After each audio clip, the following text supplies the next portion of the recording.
Good afternoon, everybody. Welcome. It is so wonderful to see so many friends, smiling faces, laughter. This is good for the soul. It is my great pleasure to welcome you this afternoon to this celebration of 40 years of the School of Public Policy, and we will be exploring what the next 40 years look like. To kick off our program today, I want to introduce our new provost and chief academic officer, Jennifer Rice. Dr. Rice became provost this last July after a very successful run as the dean of the School of Education. And she has a distinguished 25-year career at the University of Maryland. She is an economist, she is an educator, but more than anything, she is a policy maker, policy professional. She's one of us. And I want the record to show she also self-identifies as one of us. So, Provost Rice, you are most welcome.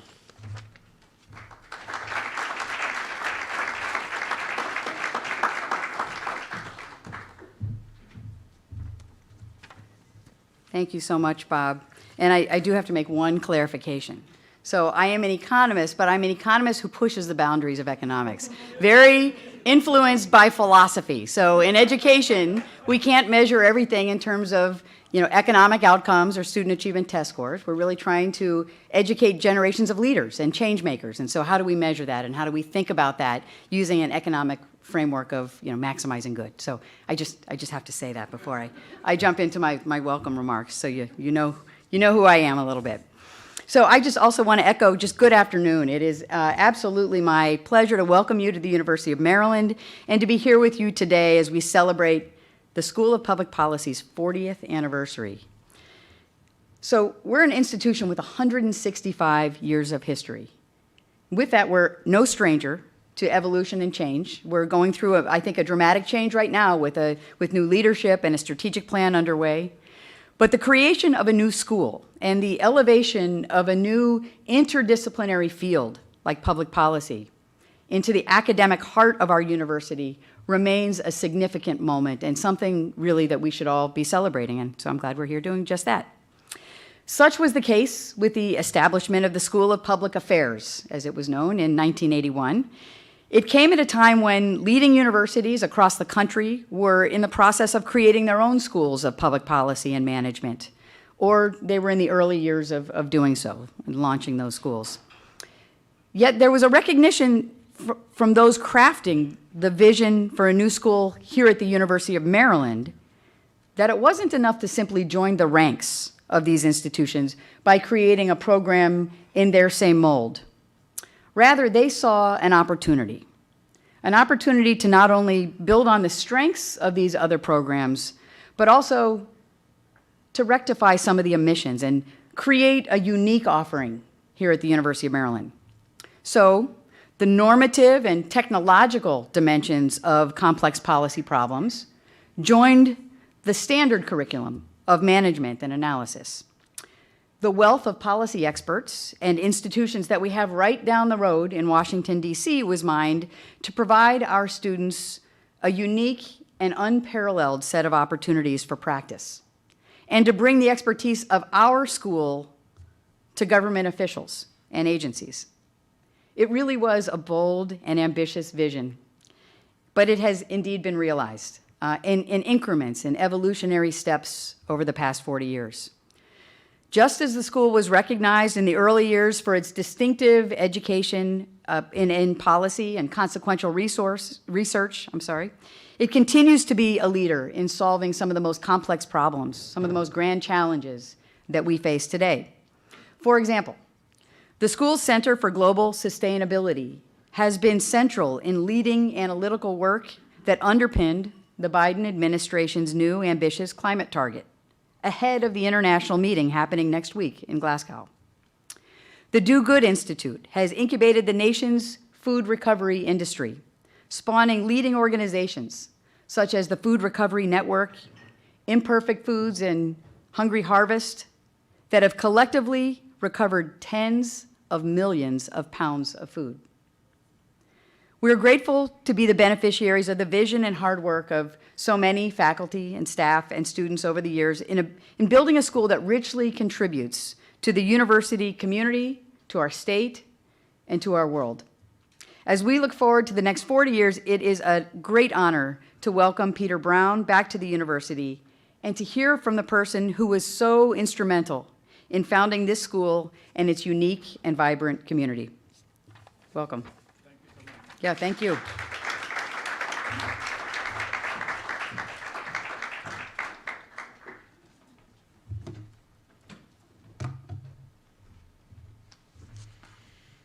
Thank you, Provost Rice. Anniversaries are important. They're important in our personal lives. They're also important, I would argue, in our institutional lives. They give us a chance not only to look back, but to reflect and to celebrate what has come before, but they're also great opportunities to look ahead. And that's what we hope to do with our 40th anniversary. Today is the launch of our 40th anniversary, and I will just warn you all, we are going to be celebrating this all year long. But it is very important to launch an anniversary. We have many alums, students here. We have many others joining us live streaming today. And I want to thank all of you who came out and literally weathered the storm to be here today. I don't know if you're going to make it home or not, but that's okay. We appreciate you being here. Stay and enjoy. But I do want to welcome all of you who are online on the live stream because, as we all know, the last year and a half have been difficult for everybody. We've had many losses. We've had many difficulties. But this is a group that has persevered.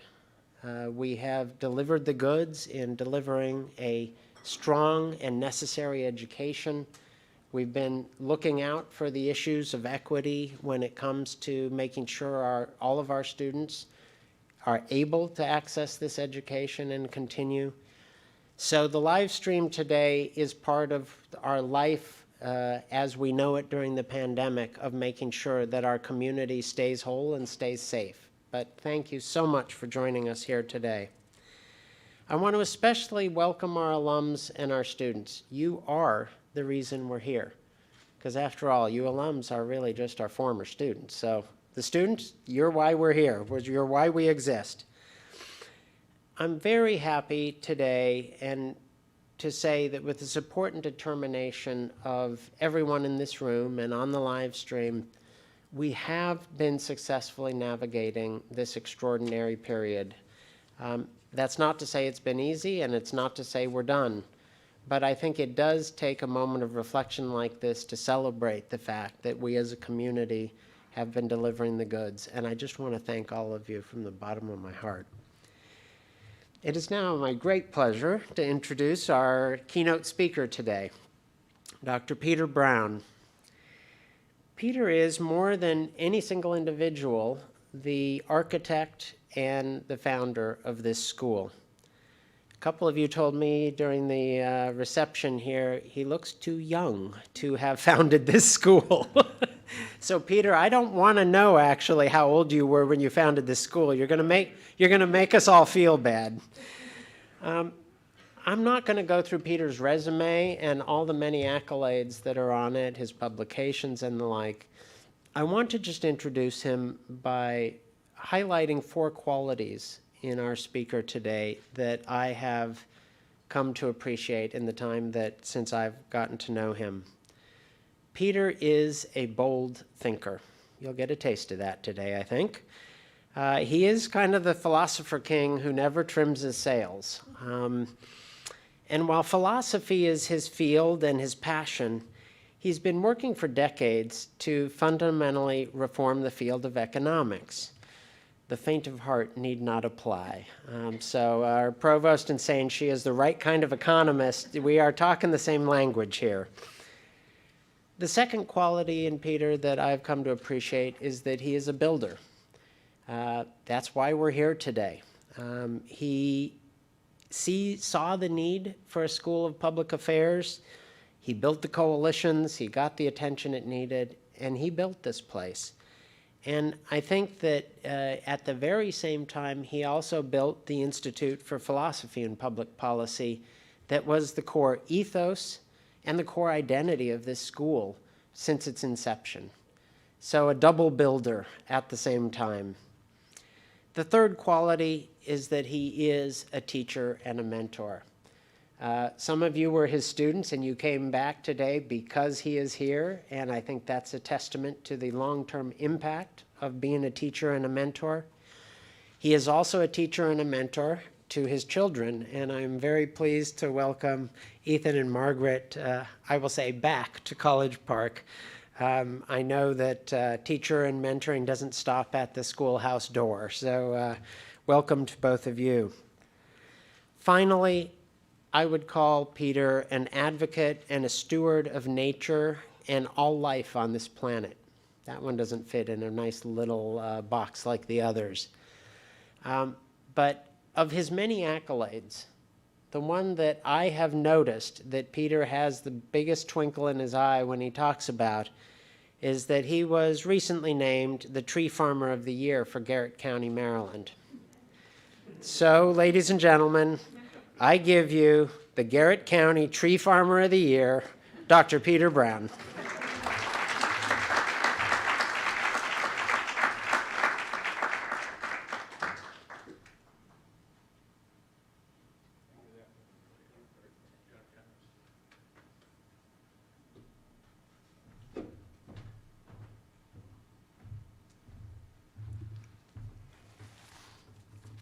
Thank you, Dinora. It's really been a pleasure to get to know you over the months running up to this occasion. It's been a lot of fun. I've learned a lot, and I feel especially grateful for being given this opportunity to speak and to think about where we are. I have a series of slides that I hope are loaded, and okay, good. So one thing that surprised me in our loaded down there. Okay, it's good. Okay, good. So I'm supposed to think about the public policy agenda for the next 40 years, right? But I noticed, somewhat to my chagrin today, that I had 18 minutes to do it. Right? So it may be a bit of a rough ride, but because in some ways I want to dissuade many of you about how well you understand the world. I think that it's been we brought to our current set of problems ideas that are hundreds of years old, and in many cases are very influential and important, and in many other cases are deeply misleading. And if we're going to have a chance of getting from the very difficult situation we're in to a rebirth of optimism and a rebirth of confidence in government, we really have to examine these ideas that we've accepted for so long, to change them, and to be bold to move into new conceptual space. So this is a painting that I like very much. It's it's by I think Van Gogh, right? Thank you. You see down in the bottom right there, there's a number. There's at least two people, and this is an ironic painting, I think, because it's just when gas lights were coming into Europe. And so the gas lights are in some ways making it harder to see the stars, right? So we've sort of truncated our own imaginative capacity by relying on this technology. And it's not unlike the situation we're in now. So I want to get this now, and I'll make sure I'm doing this correctly. Okay, so this is an outline of what I want to talk about.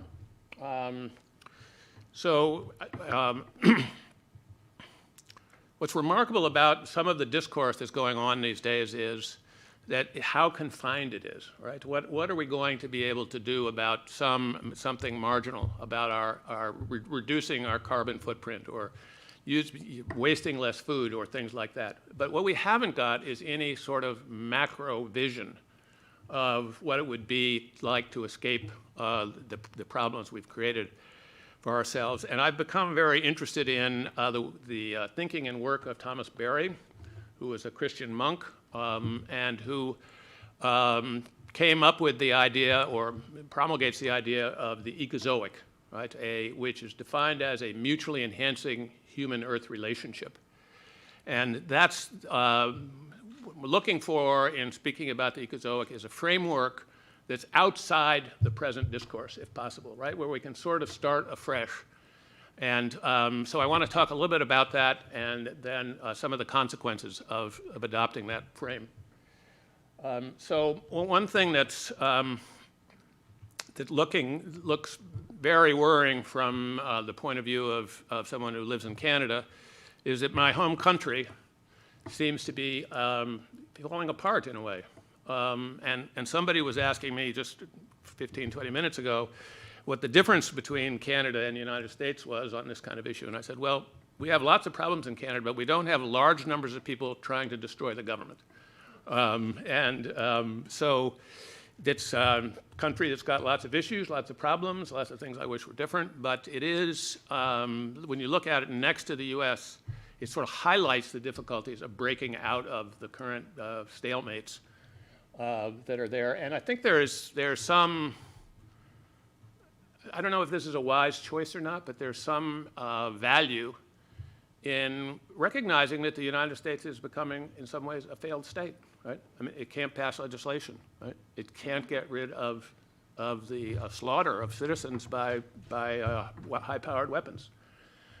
Just plain doesn't work. And I recently got an email from Gus Speth, who was talking about his book called They Knew, right, about the presidents who have been fully briefed on the climate problem over, I think, 7 or 8 administrations, well, 6 or 7 administrations, doesn't really matter, and where nothing was done. Nothing was done. They had good scientific information, right? They had people, you know, in the environmental movement pushing them and coming to getting them to do things, but in fact, they didn't do anything.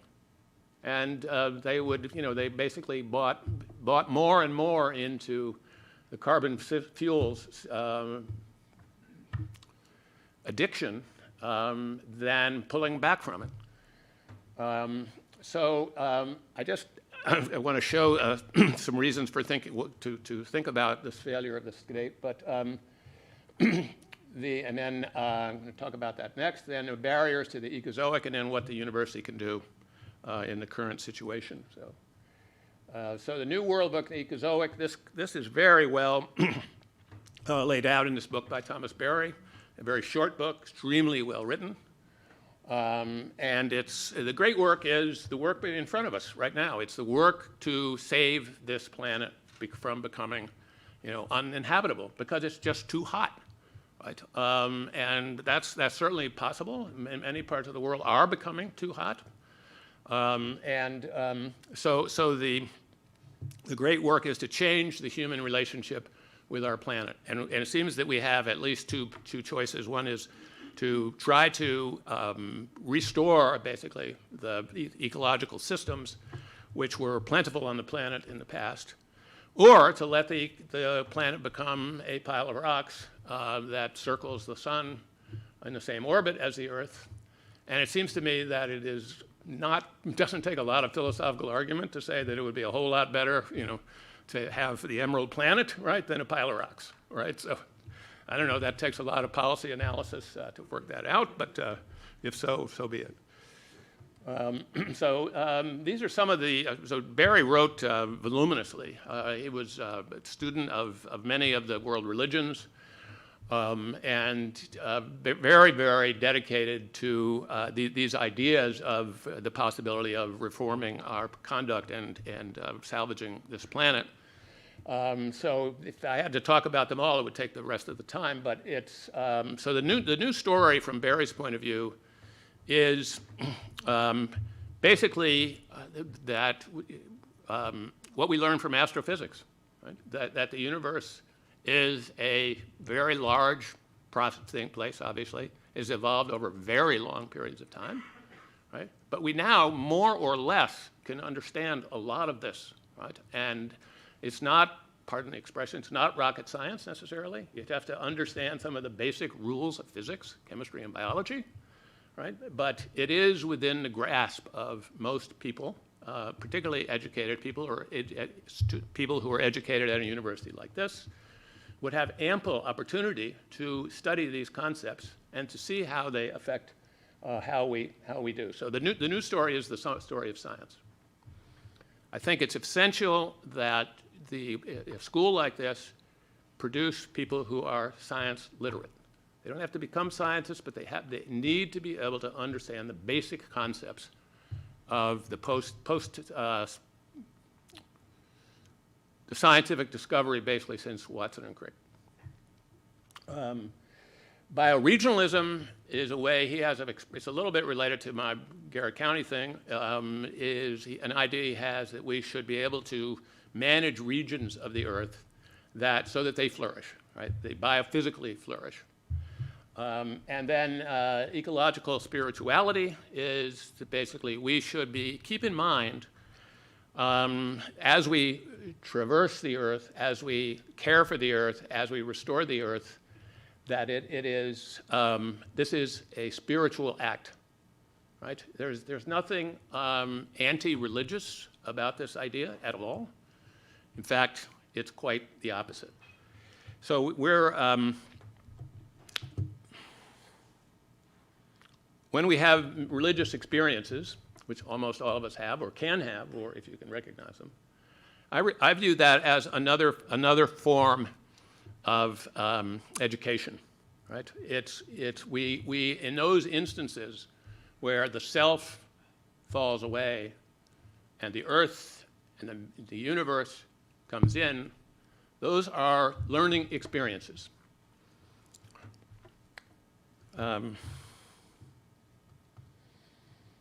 Okay, so this is just a little bit of, I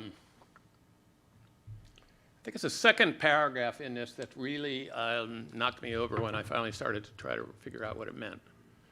The universe, the world is not a collection of objects, but a communion of subjects. Well, I thought, I don't know, I have no idea what that could possibly mean.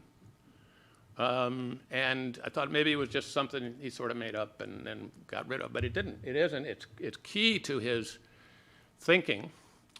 And it's now become actually widely empirically accepted that something like that could be true. And it doesn't require a whole lot of complicated theological reasoning to get there. It requires looking out the window. So in the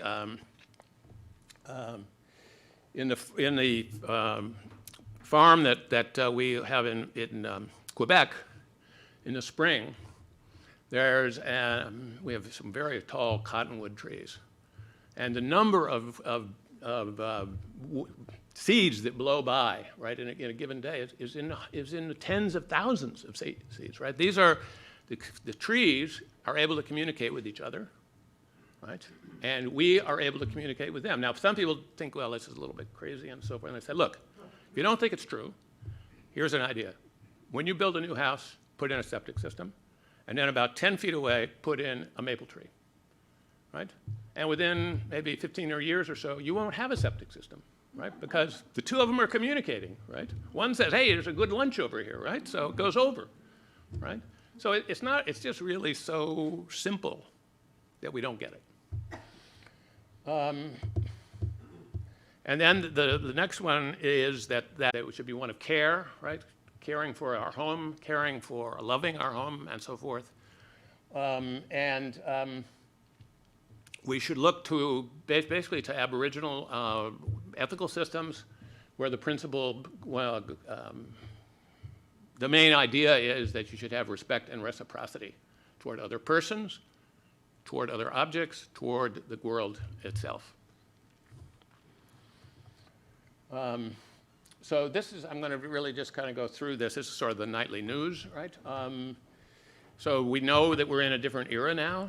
If we don't know that yet, we probably better close up shop and leave.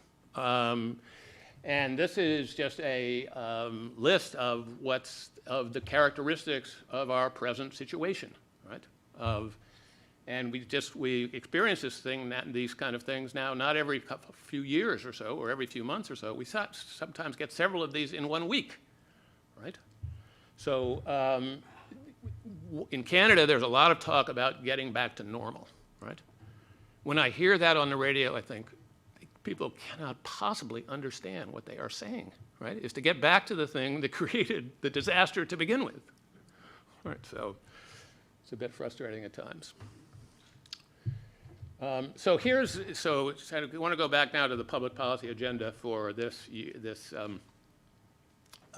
next 40 years. The key thing to do in the next 40 years is not to do what this thing shows, right? This is this really brilliant article by Will Steffen, I think he's from Australia National University anyway, about trying to depict what the choices are before us. And this diagram, and the source is on the slide, shows that where we don't want to go is to the red part, right? Because that's when we put out so much heat-trapping gases that we can't extract ourselves from the hole we're in, right? So that's the goal of the next 40 years is not to go there, right? Just don't do it. I mean, it would be stupid as hell. Will it happen? Almost surely, right? But okay, so this goes back to the defective state idea. So we've been warned about this for a long time now. The science behind the greenhouse effect is well over 100 years old. It's gotten better and better and better and better, right? And it's gotten more or less pushed off to the side, pushed off to the side, pushed off to the side, right? My father was absolutely addicted to the New York Times, right? I would get the New York Times, read it, see what it's got to be right. So I was appalled when I realized that the New York Times spent a lot of time and money discrediting a really good report that came from the Club of Rome. And this is the kind of thing that led me to think that we really have to put ethics as a foundational principle in a public policy school. And Gus's book is it's a terrible read, really. I mean, it's just one depressing thing after another, right? But it's true, and it shows, it's similar to the inability to stop the handgun slaughter or the semi-automatic rifles. However, you just don't seem to be able to get it together enough to avoid catastrophe. There's a picture of the front of the book. Don't tell them I said it was not a pleasant book to read. Okay, so, I mean, is that what we are? Are we failing? We can't do it. We just can't get it together. We can't stop doing lots of things that are stupid. So I don't think it has to be a failing state, but I think it will be a failing state if we don't stand up and turn it around. So here's just another sort of thing down the same road. Our founding fathers, there's been this effort for decades now to get rifles and handguns and so forth off the streets. More or less failed, not completely, but more or less. And it's an example of where the state cannot do the most fundamental thing it is supposed to do, which is protect the life of its citizens. Okay, so I put in the little phrase "foreign wars" here because the other thing that we've been doing recently is, because of these very ill-considered wars, is we send our citizens into combat, many of whom are maimed or killed or suffer very severe mental problems. So the state is not doing its job. It's not as they're not doing their job in Uganda or someplace. They're not doing their job here.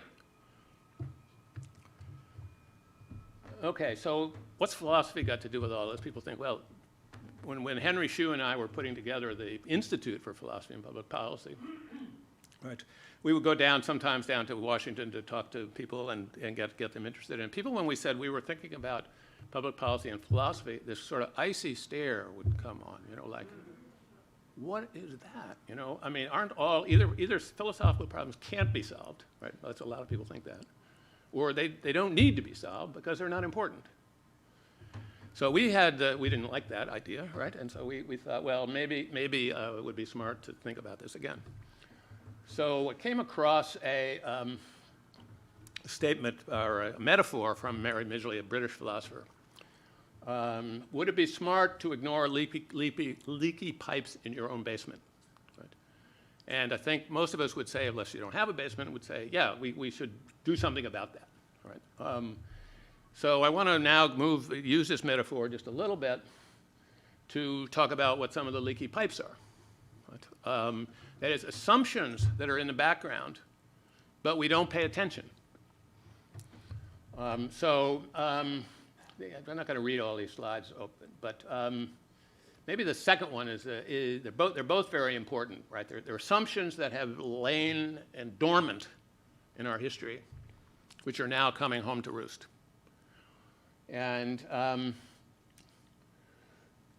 the second one, just to mention, is the social contract is limited to persons, and all other species are of instrumental value only and can be owned as property.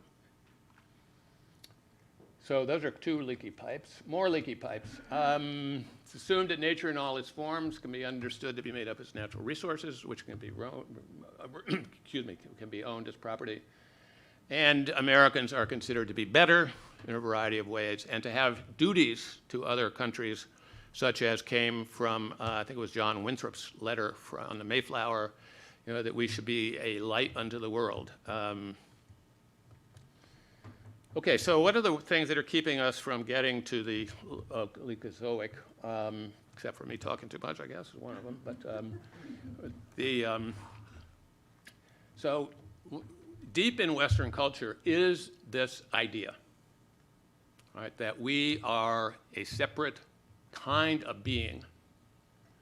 This is called Anthropocentrism. I mean, notice that it says in the Bible, God made man in his image and gave the world to men and the sons of man. So this is deeply built into our culture and is a source of lots of trouble. So in the biblical story, the people, when Eve commits her sin, it's not only that it degrades humans, it degrades the earth, right? The earth becomes profane.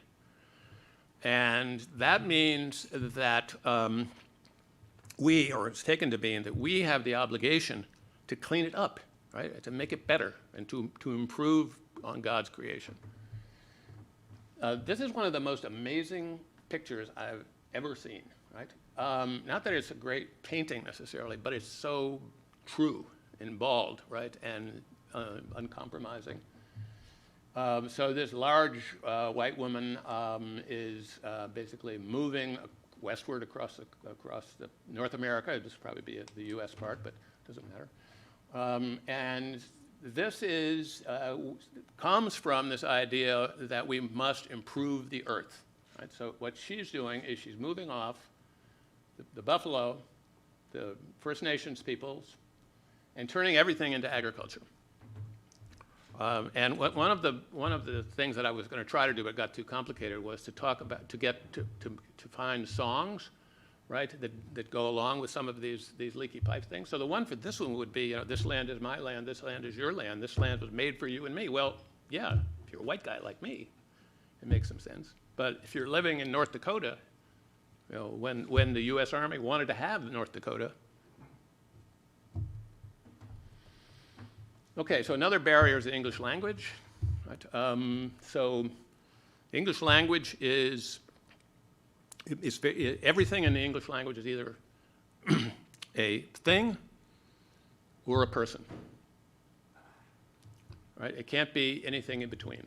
Right? So we're we have very limited vocabulary in our ability to understand how we can have any discourse with or any understanding of other species. Now, the real bombshell of this whole mess is that liberty, which is supposedly the foundational good that's produced by the U.S., is itself incompatible with a livable planet. Because it says, okay, well, I remember we were at a party a few years ago, and somebody said, well, gee, I looked on my Air Canada card, and I actually have free miles to go to Barcelona for the weekend. Okay, well, great, okay, so totally blind. If it isn't in our, there's no attempt at looking at the public good, put it that way. None, zero. And the idea of consumer sovereignty, it's a big idea in economics, really not compatible with thinking about how we should live on this planet. Here's one of the things I love to hate the most, right? So on the left-hand side, the left-hand side of this diagram comes from a book, a relatively recent book by a professor at McGill. And it shows what's called circular diagram somehow. It shows money, incomes, and spending, and production, and things like that going around in a circle. That's all you really need to get from this. So if you were driving through Missouri and you wanted to go into a motel, let's say, in the evening, you could get a motel room. But it would have two things that this diagram doesn't have, right? It would have a plug and a wastebasket, right? And this diagram that rules the world doesn't have either of those. Okay, so now what I promised the dean I would do was, I know I'm running past my time, but I'm trying not to. So one thing is, please stop teaching science-free economics. I mean, just don't do it. You don't have to do it, right? Just stop. Right. We also need to rethink the legal systems quite deeply, and move from the thinking of the property system, or thinking of land as private property only, to thinking about land as a part of the biogeochemical behavior of the beings on this planet. So it's an entirely different point of departure for thinking about this law. And then, and I think this is already being done. I'm really fascinated by the course that is, I think, just getting approved here now about physics and ethics course. That seems to me like a terrific step. That's very, very heartening to see that. So we also need to go from an anthropocentric ethic to an ecocentric ethic. And so I just put a few of things that I think are important in that general category. I'm not going to go into all these. One is phase out animal agriculture. We don't need it, really. Explore the establishment of Truth and Reconciliation Commission in the United States. It's been done in many countries. Sometimes it works, sometimes it doesn't. But the U.S. isn't going to get out of the sort of latent race war that goes on without coming clean as to how this whole mess got created. Last, I think, one more thing to go. So I think the university is not a wealth machine. The university is an education machine. And it should stick to, getting people to understand how the universe works. It's not all that complicated. And what it means, right? Another thing, and I think also just reading the things that were sent to me, I think it's very important to certify projects, that the universities have a lot of technical capacity to do this. In Quebec, now we have the government putting out a plan to revamp the automotive sector in Quebec. with very little apparent analytical capacity to say whether that's actually going to make it better or not, right? So I think that the university should be thought of as an additional step back from the checks and balances. So the university puts out, the government puts out a lot of stuff. The universities should have the obligation to go over that and see if it makes sense. If we're really getting ourselves into a big problem, if we continue to build things when we've already gone past or approaching the allowable carbon burn, right? So make another new shopping center, it doesn't get there by nothing, for nothing. Okay, and then just one last thing here. So we're working with the program I run, working with an indigenous university that's being formed in Colombia, the country Colombia. And we'll use that relationship with the people building that university to try to rethink the ontology or the nature of reality. Because our ontology is still very much built around Old Testament ideas. And if we can work in concert with these people, we can learn a lot. Okay, so here's the sort of summary that we're trapped in a worldview that we're not going to get out of if we keep it. So that both lack a plan for continuing to live on a flourishing earth, and we keep on thinking, well, it must somehow be some gadget somewhere, right? If we could just come up with it, it would work, right? But there doesn't seem to be one, right? So, and here's how I think about universities so far it's been complicit in getting us to this point. It abandoned a view of education as educating for stewardship and educating for citizenship. And it still has plenty of room, as this institution shows, to correct for these shortcomings and problems. So fortunately, I don't see the dean looking at his watch yet. So thank you very much.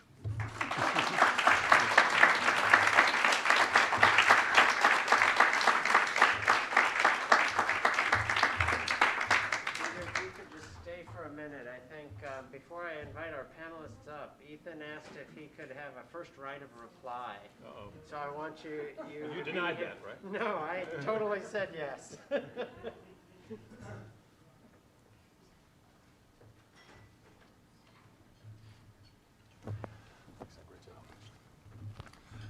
Thank you. So I actually never asked to speak because I don't like it that much, but this is such an important event for me personally, and as I was listening to all of this, one of the marks of a great leader is to be consistent, and it was really interesting for me to see from the first set of comments all the way through to my father's last comment how consistent the themes were, and he has been saying this for decades, and it is remarkable that the university itself and the program, Bob, that you continue to steward is reflecting that. So I just have some very brief comments and no slides. First of all, thank you again, Dinora, for the opportunity to do this and really for your stewardship of this important school.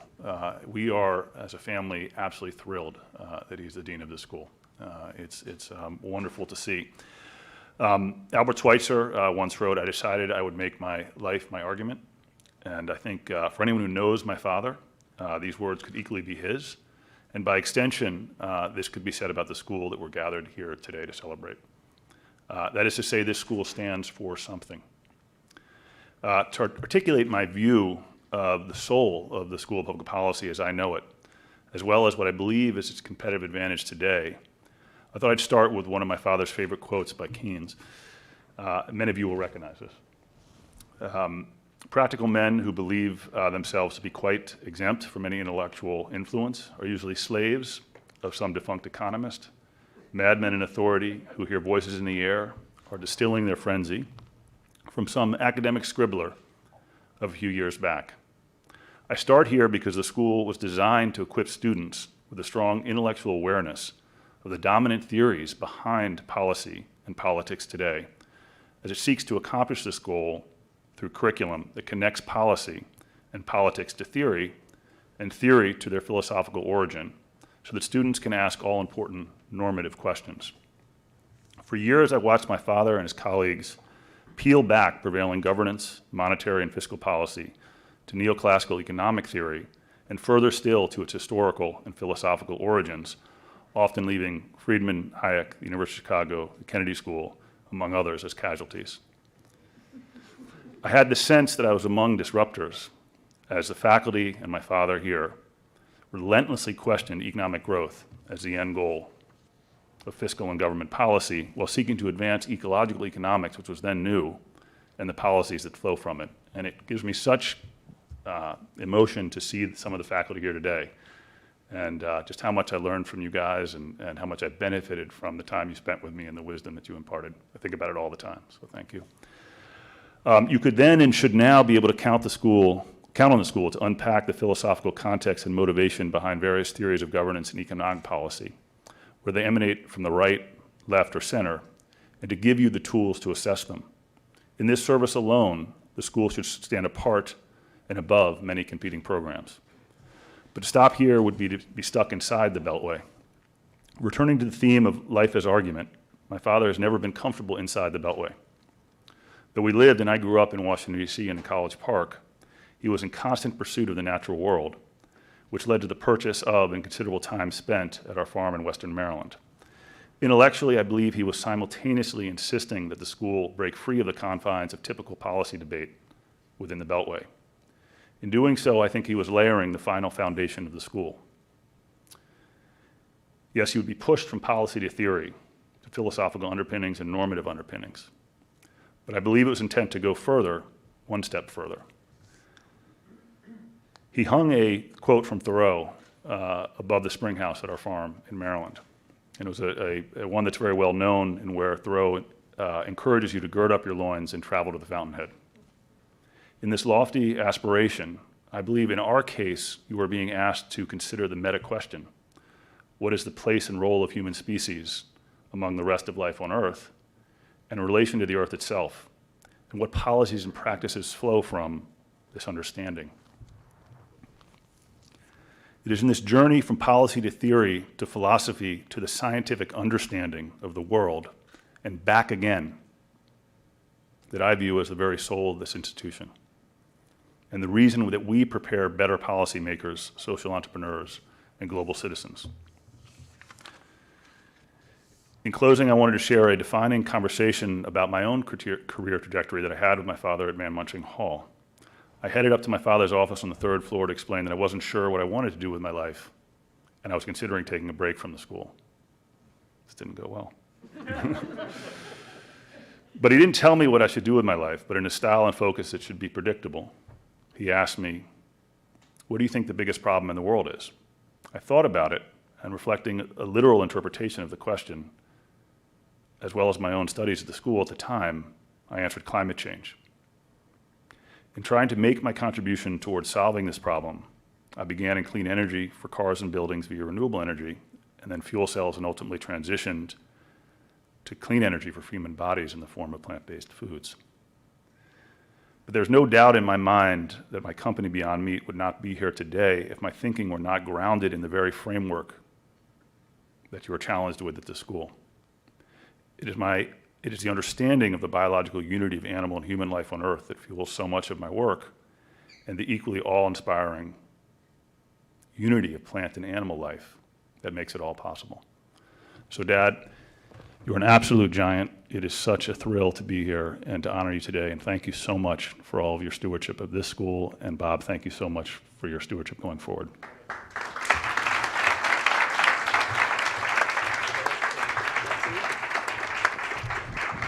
Just for the record, he learned all that at the school. Kelly and Selena to come join us so our panel can get started here. Assigned seats. Selena's there and Kelly's here. Okay.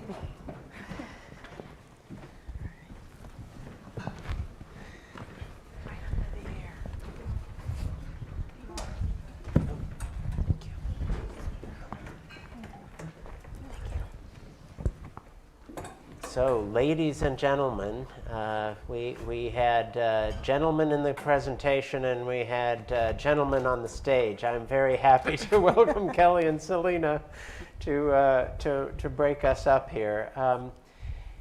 It is a great pleasure to invite or to welcome many alums back to the school. What I would like to make sure we do throughout our 40th anniversary is to bring back alums from every generation of our school, to bring the wisdom of not just what they took from the school, but what they've learned in the world since that time, and to bring that wisdom back to us as we are looking towards our next 40 years.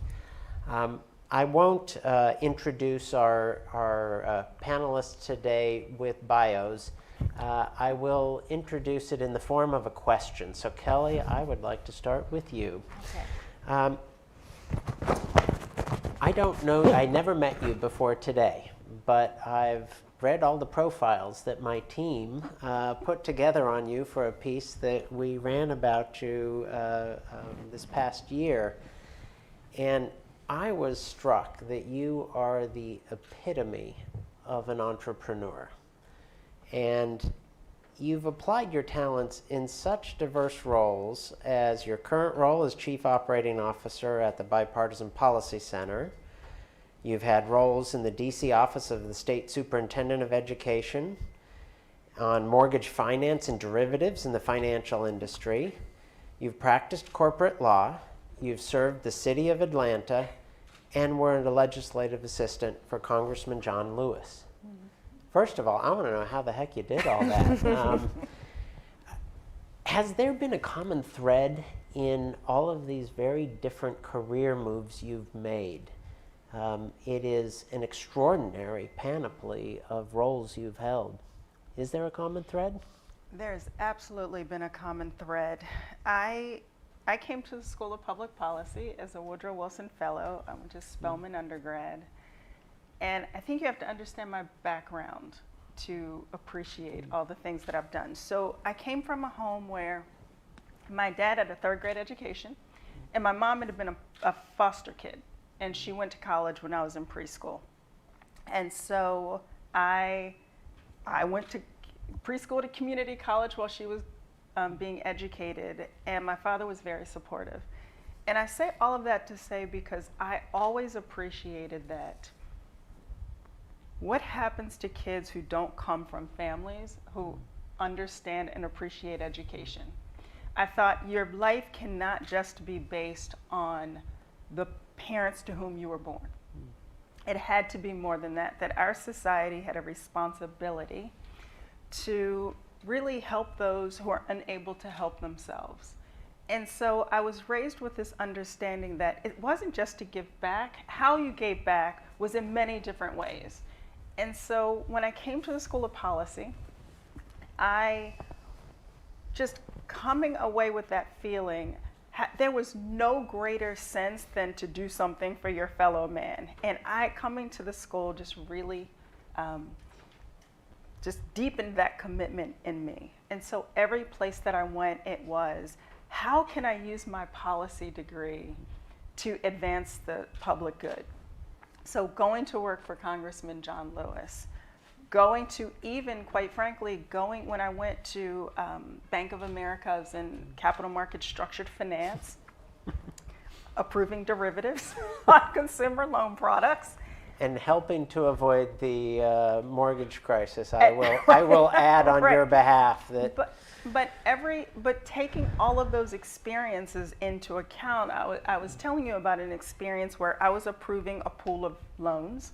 I had to put a derivative on a securitized pool of mortgages.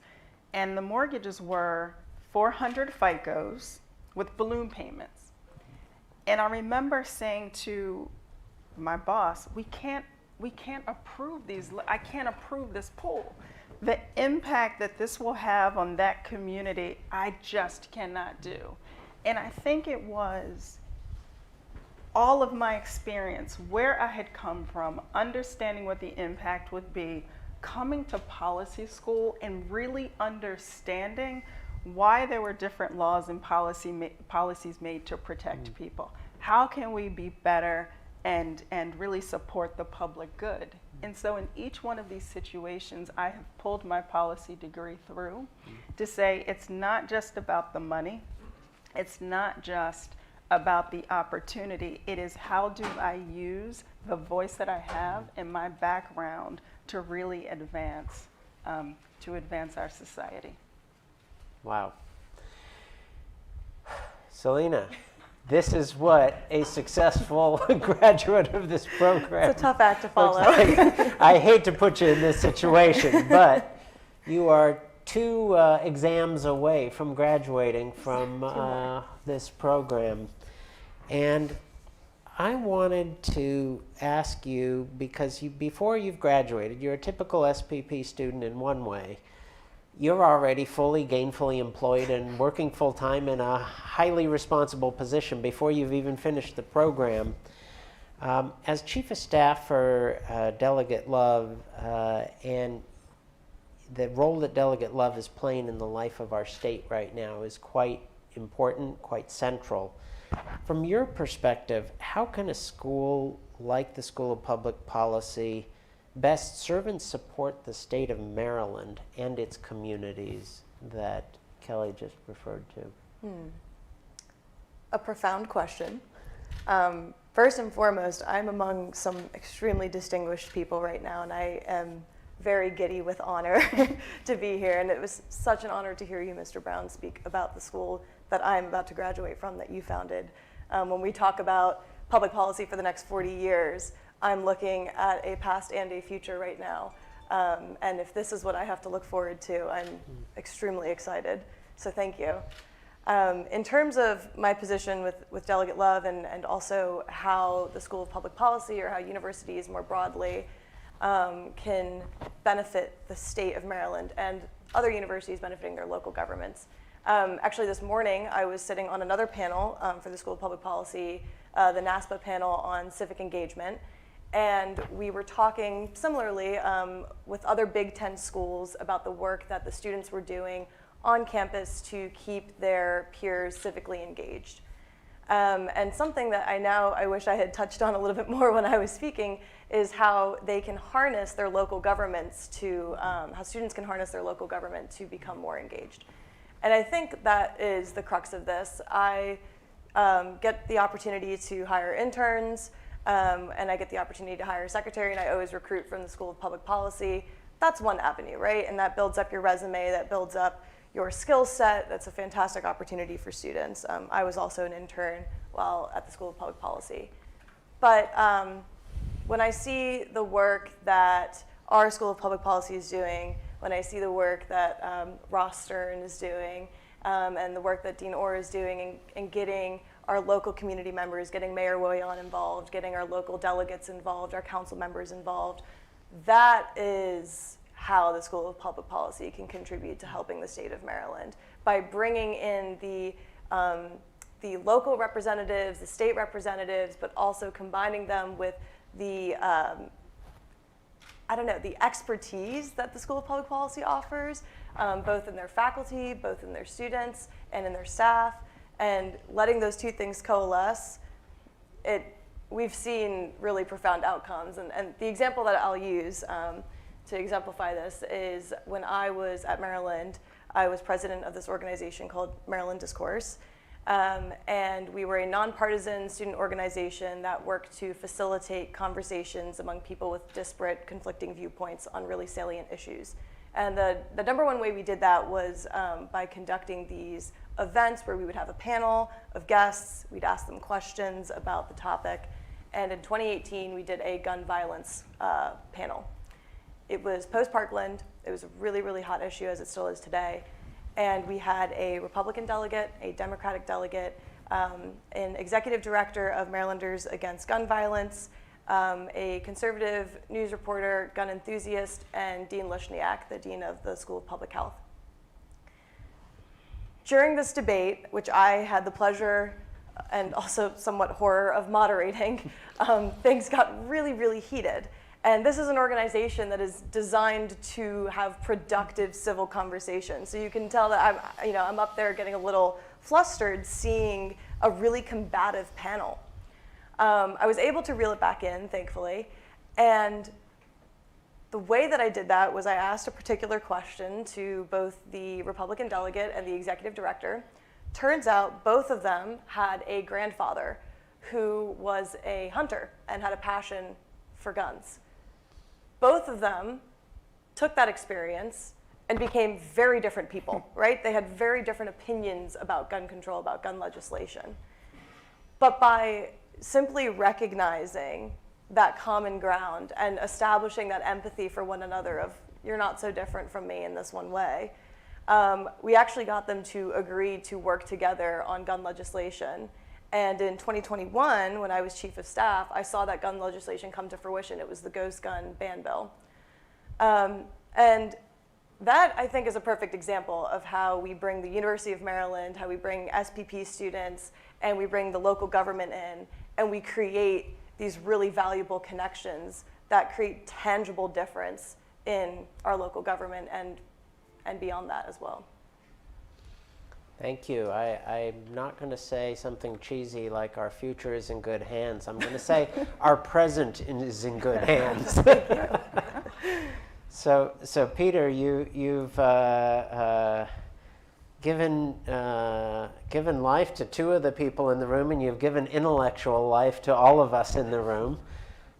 Ethan, I want to ask you, in your dad's presentation, was there any particular idea that you are either intrigued by, struggling with, disagree with your dad, or this consistent worldview that you pointed out that he presented is very powerful. But I'm wondering what you've done with that in your own mind in terms of what our future should look like.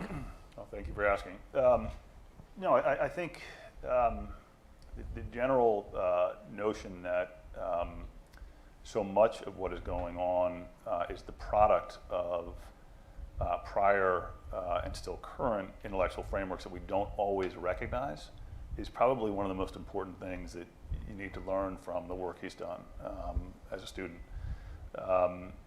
The assumptions that go unchallenged in day-to-day life about our relationship with the earth.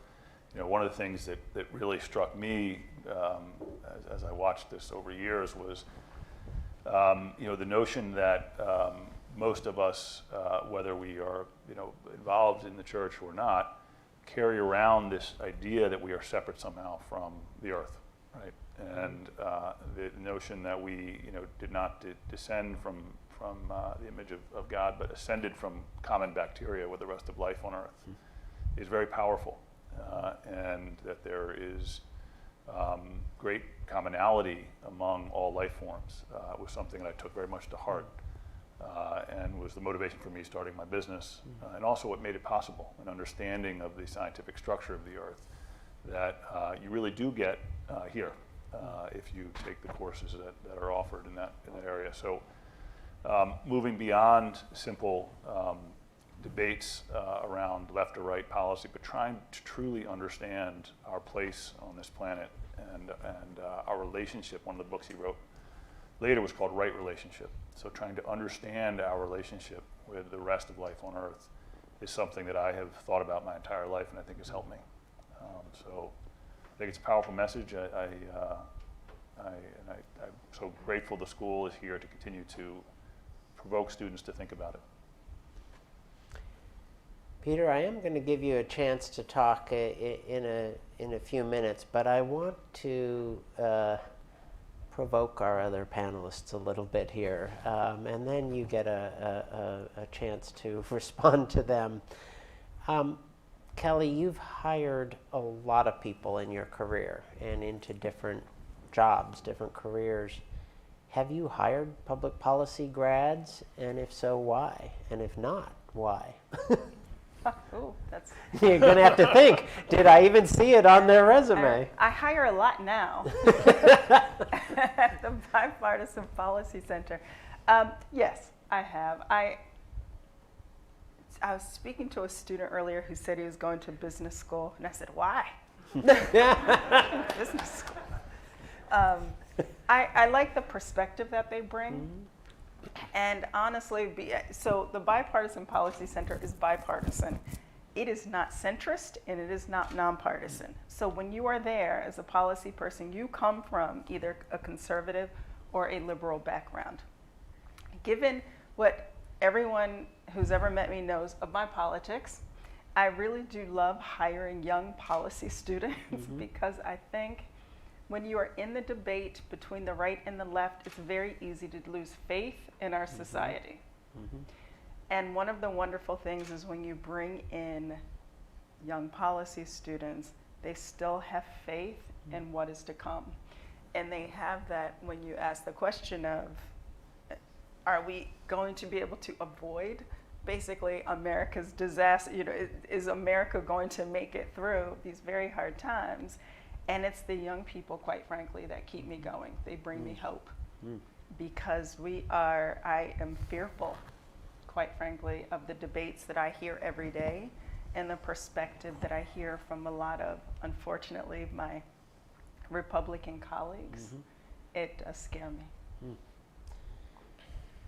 Selena, you are in the trenches. Like, politics are flying right now in the country and in the state.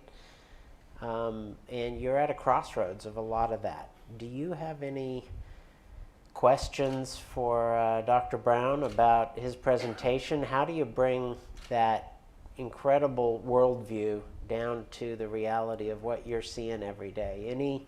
Any challenges or questions you would like to pose to Dr. Brown? Infinite questions I'd like to propose to Dr. Brown.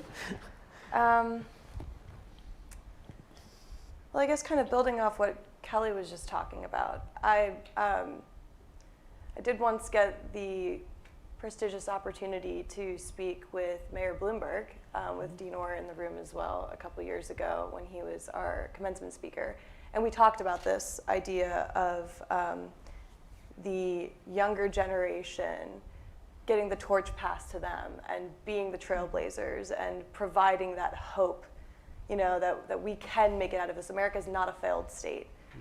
I'll admit he was a little cynical about it, and I was not.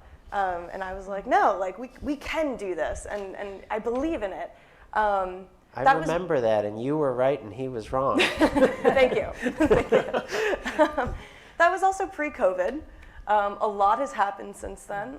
There's been a lot of social and political turmoil that I've witnessed, and I'll be honest, like, it has jaded me a little bit. And working in the Maryland legislature, while it has enlightened me and made me feel really confident in certain aspects of our future, it has made me really worried in others. And I guess, you know, when you were founding the school, you mentioned how at that time even the New York Times and other you know, distinguished publications and people were saying, there's nothing to worry about here. You know, we don't have a climate crisis here. And it was alarming to you then. It's alarming to you now. What did you do then that I could do now and maybe do differently or improve upon or do exactly the same that you were doing then to ensure that we don't continue in this pattern, that we don't continue in this trend? Please. So, thank you very much. That's very, very interesting and very moving, what you said. It's a loaded question. And the one thing that I've done, I worked with a student who had been worked for the World Bank for a long time, and I was able to recruit him to McGill. He developed some papers on the how macroeconomic policies put together, basically from insights of ecological economics, which he would have gotten indirectly from me, but principally from Herman Daly. And one of the things that's just startling about how it actually works is that there's no conscious connection between economic policy and planetary behavior or biogeochemical behavior. They're just not there. There's one of them's over here and one of them's over here. It goes on and on and on, and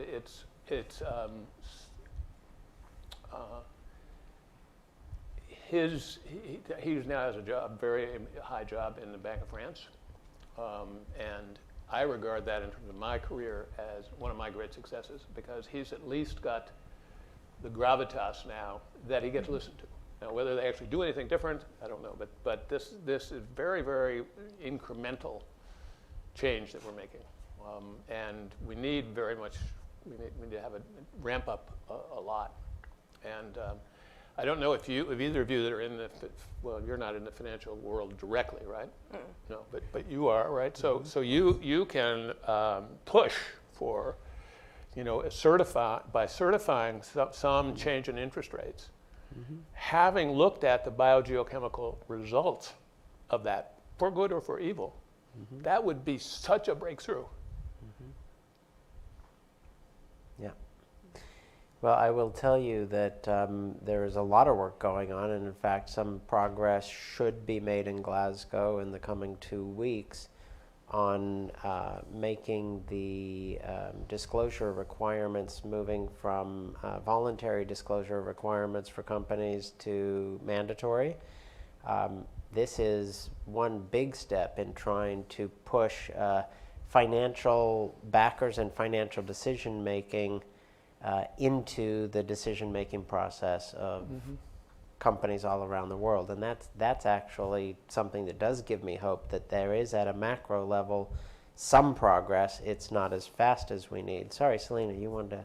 I just had a follow-up question. Sure. Because I completely agree with the interdisciplinary component, that we need to have these different fields coalesce to talk about these problems more effectively. But I'm wondering what you would say to the notion that we learn in the School of Public Policy and like our introductory theory classes that policy is incremental. So how do you reconcile that fundamental theory in the School of Public Policy that policy is incremental with this very real desire or necessity for monumental change when it comes to the anthropogenic scene? How would you reconcile those two things? That's the question. Way to go. Sorry. If anyone can answer it, I think it's you. So what's the core of the question? The idea that policy is incremental. That's something that has been consistent, has been flowing throughout my education. But we need to do something now, and it needs to be pretty drastic and monumental. We've seen attempts at it, the Green New Deal. We're seeing it right now in Congress, and I think while all of these massive pieces of legislation are being introduced, what we really are seeing is this idea that policy is incremental. So how do I reconcile that? How do my peers reconcile that as we go into these positions? It's not always incremental. When Pearl Harbor occurred, it wasn't incremental, right? When nuclear weapons got developed, it was somewhat incremental, maybe you would say. But what's it's worrying. In first place, it's very good to be incremental in a lot of ways because you avoid making mistakes, right? If you're more careful, but there are circumstances where there are really urgency, and I think the Biden administration shows that urgency. Whether it'll all work out is another completely different question. I understand, but the school, right, can be a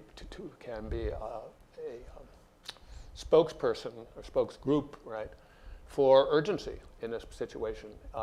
That we're if you go near Montreal, right, there's apartment buildings being built all over the place. I don't think there's any connection between the licensing of large-scale cement apartment buildings and biogeochemical behavior of the planet. It's just not there. One thing is over here, one thing's over there. It's extremely dangerous because there's this notion of unburnable carbon. Is that we can't afford to burn this because it'll push us over one of the boundaries that I showed in one of my early slides. Sound the alarm. I mean, it's be Paul Revere, right? I mean, it's British are coming. The British have landed, right? They're chewing up our place, right? So I had I don't know if you would Please. permit this, but I have one. I didn't show my last slide because I realized it was over time, but it does deal with this issue of urgency. And if everybody would tolerate that, I think it's the last slide that we made. I would just put that slide up. Sure. While he's Yeah, getting the please. slide, I just want to mention that, Selena, getting to your point, when we think of policy degrees, we think of we're supposed to go into government or we're supposed to go into nonprofit. Having folks with this policy degree go into business is just as important. It's just as important to have that voice in corporate. Because your perspective is so different than if you had come from a business background. And you do look at these issues differently, and we can't look down upon folks who do decide to go into corporate, because that is where a lot of these, I mean, when you look at our representatives and Congress, where do they come out of? They come out of business. Where do people come out of who make decisions? They come out of business.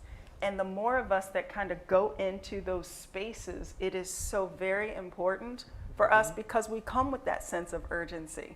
Listen, I'm not a big fan of ExxonMobil, but probably we should have some policy folks who go work there. Sure. Because it is very important to that discussion. Well, before this slide, I would just say, Ethan, as we were driving by the future home of our school, you saw the wrap on it that said "Serving the Public Good," and you said, "That's awesome. That's what it's all about." Sure. And I think in Ethan, we have a graduate that took your point to heart. I know you did a deviation to do an MBA, but it wasn't the MBA that made you found Beyond Meat. Beyond Meat has its roots not only in your dad's thinking and teaching, but I think in your public policy and your serving the public good vocation. So I think what Kelly is preaching here, I am definitely buying. Kelly, my parents are watching, and I can already hear them being like, "Are you listening to her? Corporate, that's where it is." That doesn't mean you're all allowed to go into the private sector, folks, and you do have to serve the public good. So Peter, I think we can get that last slide up. So I don't need to narrate it. I'll just stand up for a minute. So it goes back to the opening slide, right, which is that we have to understand how we fit in the universe. That really is Thomas Berry's main message. Right, and this is a quote from a recent book by a professor at Harvard concerning the situation that we're in, and the collapse of legitimacy of government that is going on. So I think if we just let people read that, it would be good.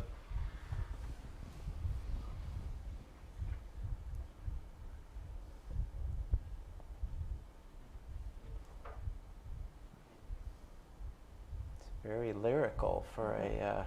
Joe Lepore is an amazing writer. It's amazing. So this was the last slide that you weren't able to get to. Fantastic. Okay, so we have to navigate by the stars. I think that's a good way to go out.